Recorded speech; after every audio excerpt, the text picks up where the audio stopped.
ಪರಪ್ಪನ ಅಗ್ರಹಾರದಲ್ಲಿರುವ ದರ್ಶನ್ಗೆ ಸೊಳ್ಳೆ ಕಾಟಕ್ಕೆ ಮುಕ್ತಿ ನೀಡುವಂತೆ ಅಲೋಕ್ ಕುಮಾರ್ಗೆ ಮನವಿ ಮಾಡಿದ ನಟ, ನಾನೇನು ಮಾಡೋಕೆ ಆಗುವುದಿಲ್ಲ ಎಂದ ಅಲೋಕ್ ಕುಮಾರ್. ಜೈಲಿನ ಮ್ಯಾನ್ಯುವಲ್ ಪ್ರಕಾರ ಏನಾದರೂ ಇದ್ರೆ ಹೇಳಿ ಎಂದ್ರು.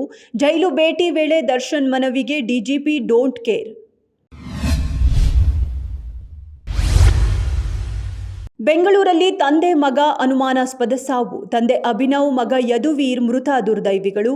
ರಾತ್ರೋರಾತ್ರಿ ಮನೆಯಲ್ಲೇ ತಂದೆ ಮಗ ಹೆಣವಾಗಿದ್ದಾರೆ.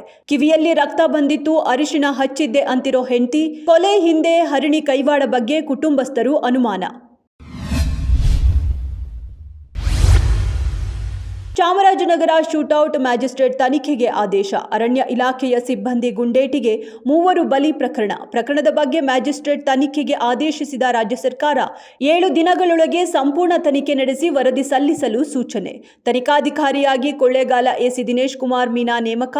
ಪ್ರಕರಣದ ಕುರಿತು ನಿಷ್ಪಕ್ಷಪಾತ ಹಾಗೂ ಸಮಗ್ರ ತನಿಖೆ ನಡೆಸಿ ವಾಸ್ತವಾಂಶಗಳನ್ನು ಒಳಗೊಂಡ ವರದಿಯನ್ನು ಸಲ್ಲಿಸುವಂತೆ ಆದೇಶ.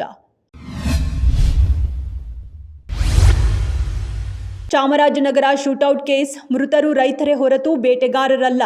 ಘಟನೆ ಕುರಿತು ಉನ್ನತ ಮಟ್ಟದ ತನಿಖೆ ನಡೆಸಿ ತಪ್ಪಿತಸ್ಥರ ವಿರುದ್ಧ ಕಠಿಣ ಕ್ರಮ ಕೈಗೊಳ್ಳಬೇಕು ಎಂದು ಆಗ್ರಹ. ಎಕ್ಸ್ನಲ್ಲಿ ಪೋಸ್ಟ್ ಮಾಡಿರುವ ವಿಜಯ್, ಕರ್ನಾಟಕ ಅರಣ್ಯ ಇಲಾಖೆ ನೀಡಿರುವ ವಿವರಣೆ ಸ್ವೀಕಾರಾರ್ಹವಲ್ಲ. ಈ ಭೀಕರ ಘಟನೆ ಕುರಿತು ನ್ಯಾಯಸಮ್ಮತ ಹಾಗೂ ನಿಷ್ಪಕ್ಷಪಾತ ತನಿಖೆ ನಡೆಸಬೇಕು ಎಂದು ಒತ್ತಾಯ.